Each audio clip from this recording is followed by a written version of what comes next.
साथियों, मैं पारस कुमार आप सभी का स्वागत करता हूं पारस फ्री एजुकेशन में। आज इस क्लास में हम शिक्षक भर्ती स्पेशल पर्यावरण अध्ययन के टॉप 20 क्वेश्चनों को पढ़ने वाले हैं जिनके आपके एग्जाम में आने की पूर्णतः संभावना है, इसलिए वीडियो कंप्लीट अवश्य देखें। पहला प्रश्न है, प्रकृति का सुरक्षा बाल्ब किसे कहा जाता है? यहाँ पर 4 ऑप्शन है, बताना है करेक्ट आंसर क्या होगा। तो यहाँ पर करेक्ट आंसर ऑप्शन बी के साथ जाएगा। प्रकृति का सुरक्षा बाल्ब ज्वालामुखी को कहा जाता है। ध्यान रखिएगा, भारत का एकमात्र सक्रिय ज्वालामुखी बैरन है। ठीक है, यदि आपसे पूछा जाए सुनामी किस भाषा का शब्द है तो बताइएगा सुनामी एक प्राकृतिक आपदा है और सुनामी जापानी भाषा का शब्द है। पूछा जाए पृथ्वी पर सबसे बड़ा पारिस्थितिक तंत्र कौन सा है तो बताइएगा समुद्र है। पूछा जाए ओजोन परत कौन से मंडल में पाई जाती है, बताइएगा समताप मंडल में पाई जाती है। प्रश्न क्रमांक 2, राष्ट्रीय पक्षी दिवस कब मनाया जाता है? 4 ऑप्शन है, बताना है करेक्ट आंसर क्या होगा। तो साथियों, प्रतिवर्ष 12 नवंबर को राष्ट्रीय पक्षी दिवस मनाया जाता है। ऑप्शन डी यहाँ पर राइट आंसर होगा। यदि आपसे पूछा जाए विश्व शौचालय दिवस कब मनाया जाता है तो बताइएगा 19 नवंबर को मनाया जाता है। पूछा जाए विश्व जनसंख्या दिवस कब मनाया जाता है, बताइएगा 11 जुलाई को मनाया जाता है। और पूछा जाए विश्व बाघ दिवस कब मनाया जाता है तो बताइएगा 29 जुलाई को मनाया जाता है। ये सारे पॉइंट आप लोग नोट कर लें, एग्जाम में यहाँ से क्वेश्चन आने वाले हैं। प्रश्न क्रमांक 3 पर आते हैं, झीलों का अध्ययन क्या कहलाता है? मेरे भाई, झीलों का अध्ययन कहलाता है लिम्नोलॉजी। ऑप्शन बी यहाँ पर करेक्ट आंसर होगा। यदि आपसे पूछा जाए मृदा का अध्ययन क्या कहलाता है तो बताइएगा पेडोलॉजी कहलाता है। पूछा जाए चट्टानों का अध्ययन क्या कहलाता है, बताइएगा पेट्रोलॉजी कहलाता है। पूछा जाए कि शैवालों का अध्ययन क्या कहलाता है तो बताइएगा फाइकोलॉजी कहलाता है। ये सारे पॉइंट आप लोग नोट कर लें, ठीक है, या फिर आप स्क्रीनशॉट ले सकते हैं। अगला है, पराध्वनिक जेट की उड़ान की वजह से क्या उत्पन्न होता है? और आप सभी लोगों से रिक्वेस्ट है, वीडियो पसंद आ रहा है वीडियो को लाइक करें, शेयर करें और चैनल को सब्सक्राइब करें। देखिए मेरे भाई, जो पराध्वनिक जेट विमान होते हैं इनसे क्या है, एरोसॉल नामक पदार्थ है नष्ट निकलता है जो कि ओजोन परत को नष्ट करता है। कौन सा पदार्थ निकलता है? एरोसॉल। ठीक है, जो कि क्या है, ओजोन परत को क्या है, नष्ट करता है, अर्थात हम कह सकते हैं ओजोन परत को बाधा पहुंचाता है। ऑप्शन सी यहाँ पर करेक्ट आंसर हमारा हो जाएगा। ध्यान रखिएगा, ओजोन संरक्षण दिवस प्रतिवर्ष 16 सितंबर को मनाया जाता है, ये आपको पता होना चाहिए। प्रश्न क्रमांक 5, टिहरी बांध आंदोलन का नेतृत्व किसने किया था? मेरे भाई, जो टिहरी बांध आंदोलन है सबसे पहले पता होना चाहिए हुआ कहाँ था, तो ये हुआ था उत्तराखंड राज्य में हुआ था और इसका नेतृत्व किया था सुंदरलाल बहुगुणा ने। ऑप्शन बी यहाँ पर करेक्ट आंसर हमारा हो जाएगा। ठीक है, ये विश्व का सबसे ऊंचा बांध है, ये भी आपको ध्यान रखना है। चलिए इसके बाद आते हैं प्रश्न क्रमांक 6 पर। चंद्रमा एक, बताइएगा जो चंद्रमा है ये क्या है, तारा है, ग्रह है, उपग्रह है या फिर उल्का है? तो मेरे भाई ध्यान रखिएगा, जो चंद्रमा है यह पृथ्वी का एकमात्र प्राकृतिक उपग्रह है। करेक्ट आंसर यहाँ पर ऑप्शन सी के साथ जाएगा। किसका उपग्रह है ये पूछा जा सकता है, चंद्रमा किसका उपग्रह है तो बताइएगा पृथ्वी का। पूछा जाए सूर्य क्या है तो मेरे भाई सूर्य एक तारा है।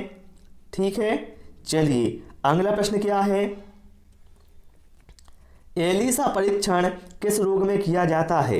एलिसा परीक्षण तो मेरे भाई जो एलिसा परीक्षण है ये किया जाता है एड्स की जांच में। ऑप्शन डी यहाँ पर करेक्ट आंसर होगा। जो एड्स रोग है भैया ये होता है HIV वायरस से होता है, ठीक है। और प्रतिवर्ष 1 दिसंबर को हम विश्व एड्स दिवस भी मनाते हैं, ये आपको ध्यान रखना है।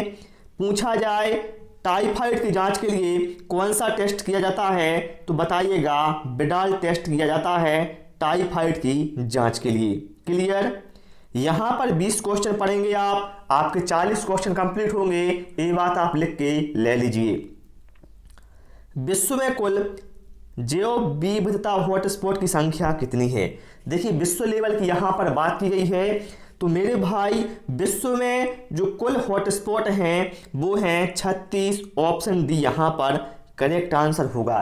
ये बात हो गई विश्व की। लेकिन यदि आपसे पूछा जाए भारत में कुल कितने जैव विविधता हॉटस्पॉट हैं तो बताइएगा 4, ठीक है। विश्व में कितने हैं? 36 और भारत में 4। अगला प्रश्न है जैव अपघटनीय संदूषण बताइए। जैव अपघटनीय संदूषण के बारे में इन 4 कथनों में से कौन सा कथन सही है?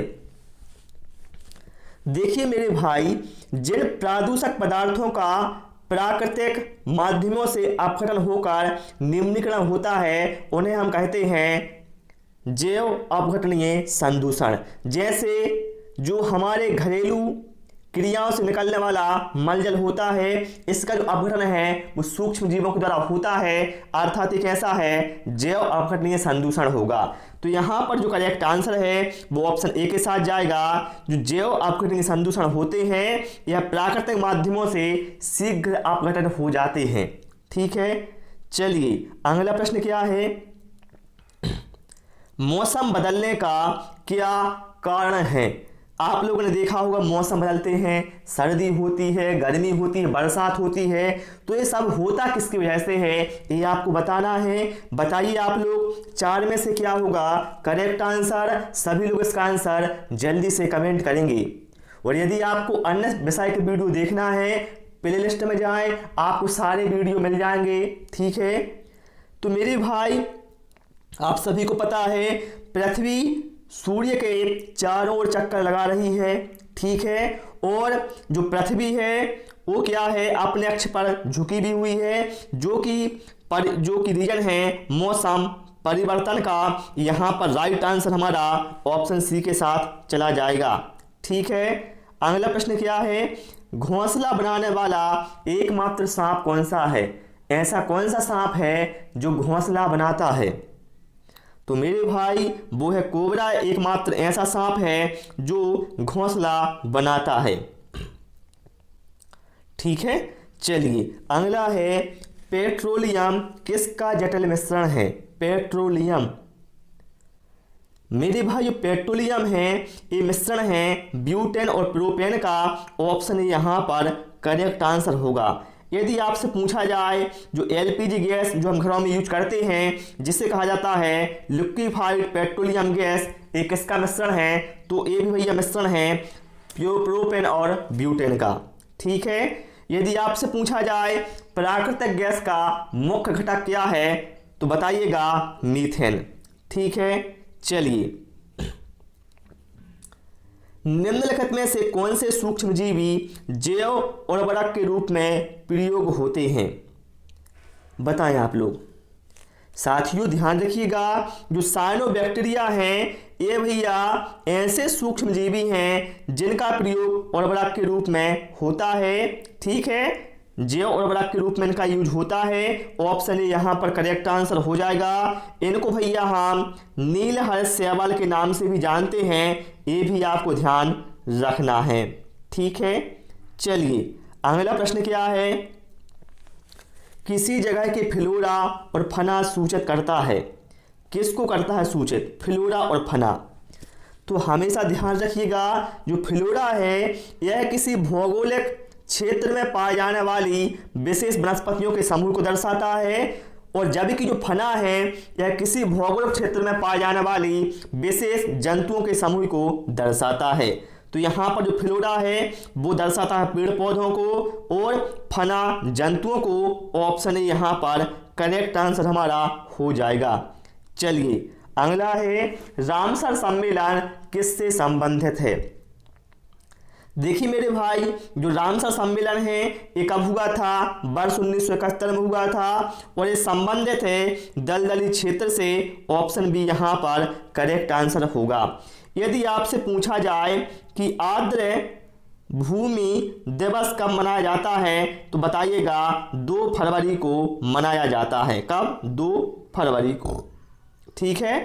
चलिए अगला है विश्व का सबसे बड़ा शीत मरुस्थल कौन सा है। शीत मरुस्थल मतलब क्या है, विश्व का सबसे बड़ा ठंडा मरुस्थल की यहाँ पर बात की गई है। तो यहाँ पर जो करेक्ट आंसर है वो होगा गोबी का मरुस्थल। ऑप्शन बी यहाँ पर राइट आंसर होगा। ठीक है। यदि आपसे पूछा जाए विश्व का सबसे बड़ा मरुस्थल कौन सा है तो बताइएगा सहारा मरुस्थल, जो कहाँ पर है, अफ्रीका में है। और पूछा जाए भारत का सबसे बड़ा मरुस्थल कौन सा है तो बताइएगा थार का मरुस्थल। ठीक है, जिसे ग्रेट इंडियन डेजर्ट के नाम से भी जाना जाता है। अगला है निम्नलिखित में से किससे भारत में अधिकांश गांव पीड़ित हैं और अन्य किसी से नहीं। तो भाई मेरे, आप लोग गांव में जाकर देखना, आज भी गांव में क्या है, जो जल निकासी की व्यवस्था है वो बिल्कुल भी नहीं है। जो नाली का पानी इकट्ठा हो रहा है वो क्या है, तालाबों में कुओं में बह के जा रहा है। और गांव में क्या है, हर तरह से आप लोग देखना जल की जो समुचित व्यवस्था है वो नहीं हो पाती है। इसलिए गांव में क्या है, जल प्रदूषण से अधिकांशतः अभी भी आपको गांव पीड़ित देखने को मिलेंगे। ऑप्शन डी यहाँ पर राइट आंसर होगा। यदि आपसे पूछा जाए जल प्रदूषण नियंत्रण एवं निवारण अधिनियम कब आया था तो बताइएगा वर्ष 1974 में। विश्व जल दिवस कब मनाया जाता है बताइएगा 22 मार्च को मनाया जाता है। चलिए अगला है इनमें से कौन सा स्तनधारी है। तो ध्यान रखिएगा भाई मेरे, जो डॉल्फिन है ये ऐसा जीव है जिसे स्तनधारी के अंतर्गत रखा गया है। हाँ, एक प्रश्न एग्जाम में पूछा जाता है भारत का राष्ट्रीय जीव कौन सा है। क्या है, भारत का जो राष्ट्रीय जलीय जीव है वो कौन सा है। तो ध्यान रखिएगा भारत का राष्ट्रीय जलीय जीव गंगा की डॉल्फिन है। ठीक है। चलिए अगला है जल प्रदूषण का मुख्य कारक इनमें से क्या है। तो आप सभी को पता है भैया, जल प्रदूषण मुख्यतः उद्योग से निकलने वाले जो खराब तेल है, ठीक है, स्क्रैप धातु हैं तथा विभिन्न प्रकार के जो रासायनिक विषैले पदार्थ हैं उनसे क्या है जल प्रदूषण हो रहा है। तो यहाँ पर जो राइट आंसर है वो ऑप्शन बी के साथ हमारा चला जाएगा। ठीक है, वीडियो लाइक कर देना भाई मेरे। ठीक है, शेयर भी कर देना, कोई पैसा आपका नहीं लगता है, इसलिए शेयर करना, चैनल को सब्सक्राइब भी कर लेना। चाय की खेती के लिए अधिक उपयुक्त मिट्टी कौन सी है। तो मेरे भाई, जो चाय की खेती के लिए सबसे उपयुक्त मिट्टी है वो है लैटेराइट मिट्टी। ऑप्शन डी यहाँ पर करेक्ट आंसर होगा। यदि आपसे पूछा जाए कपास की खेती के लिए कौन सी मिट्टी सबसे उपयुक्त होती है तो बताइएगा काली मिट्टी होती है। भारत में सर्वाधिक क्षेत्र पर किस मिट्टी का विस्तार है तो बताइएगा जलोढ़ मिट्टी। तो प्यारे साथियों, इस क्लास में इतना ही। आपको हमारी क्लास कैसी लगी कमेंट बॉक्स में अवश्य बताएं। Thanks for watching this video.